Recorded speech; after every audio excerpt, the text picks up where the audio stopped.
In the heart of a dense jungle, a small village lay nestled, its people unaware of the lurking terror. The moon hung low, casting eerie shadows as the villagers retreated to their homes. A traveling merchant arrived at dusk, seeking shelter. His eyes gleamed unnaturally in the firelight, but the villagers, kind and unsuspecting, welcomed him. Little did they know, the merchant was no man, but a Rakshasa, a shape-shifting demon with an insatiable hunger for human flesh. As the night grew darker, the Rakshasa slipped into the form of a beloved elder from the village, whispering deceitful promises of fortune to the people. His cunning words sowed discord among them, leading the villagers to turn on one another, suspecting betrayal where there was none.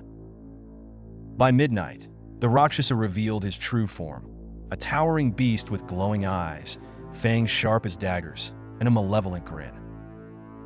In their panic, the villagers fled, but one brave warrior, armed with the knowledge of ancient mantras, stood his ground. He chanted the sacred words passed down by sages, weakening the demon's power.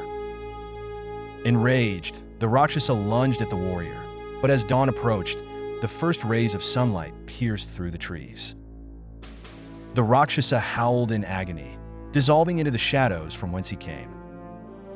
The village, though shaken, was saved, but the tale of the Rakshas's terror would haunt them forever.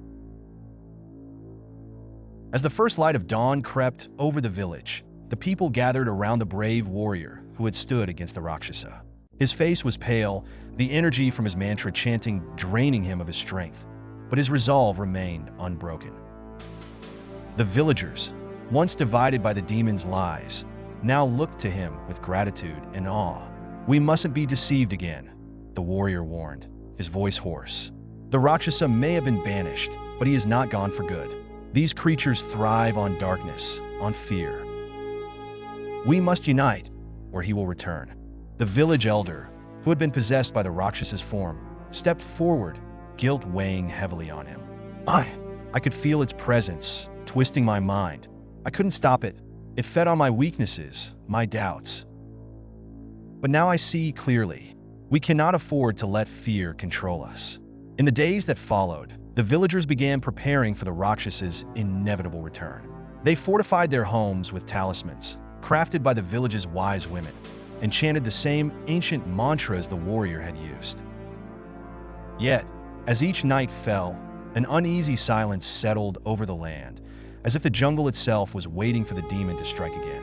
Unknown to them, the Rakshasa lurked in the shadows, watching, biding his time. The warrior's strength had weakened him, but his thirst for revenge had only grown. He knew that his next approach would need to be more cunning, more subtle. Instead of brute force, he would prey on their dreams, slipping into their minds as they slept, planting seeds of fear. The battle was far from over. The Rakshas's final deception weeks passed, and the village, though alert, began to feel the strain of constant vigilance. The once tight bonds of community started to fray as sleepless nights filled with fear took their toll. Whispers of doubt circulated. Had the Rakshasa truly been defeated? Or was he, even now, among them in disguise, waiting to strike? These uncertainties were precisely what the Rakshasa needed, feeding on their growing paranoia from the shadows. One fateful night, the village elder had a vivid dream. In it, a radiant figure cloaked in golden light appeared, claiming to be a benevolent deity sent to protect them from the Rakshas's return. The figure offered a powerful relic, an amulet said to banish the demon forever.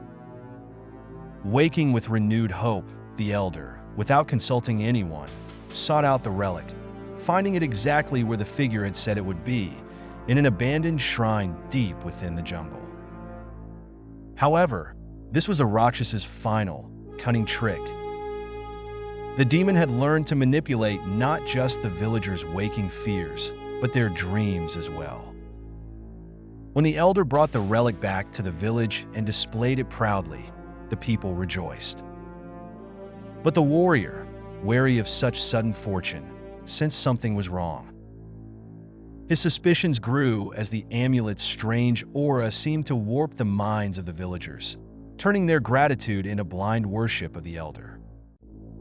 Late one night, the warrior crept into the elder's hut, determined to confront him. There, in the dim light of a single candle, the elder stood, muttering strange words under his breath, the amulet glowing unnaturally in his hands. The warrior, realizing the truth, charged forward, knocking the amulet from the elder's grasp. The elder collapsed, the spell broken, but the true horror was yet to unfold. As the amulet hit the ground, the Rakshasa emerged, his twisted form towering over the warrior, laughing maniacally. "Foolish human," he sneered, "you thought you could defeat me with your mantras. But now, I shall claim this village, and all of you will fall under my control." The warrior, undeterred, picked up the amulet, and as the Rakshasa lunged toward him, he recited the most powerful mantra he knew, one meant to trap the demon forever. A blinding light filled the village as the mantra's words resonated through the air. The Rakshasa howled in agony, his shape distorting and dissolving as the amulet absorbed his essence. With one final, blood-curdling scream, the demon vanished, his power sealed within the amulet for all time. In the aftermath, the village returned to its peaceful ways, though forever scarred by the Rakshas's terror. The warrior buried the amulet deep within the jungle, ensuring that no one would ever find it again. Though the demon was defeated, the villagers knew that evil, like the Rakshasa, could never truly be destroyed, only contained. But as long as they stood together, they believed they could overcome whatever darkness might come next.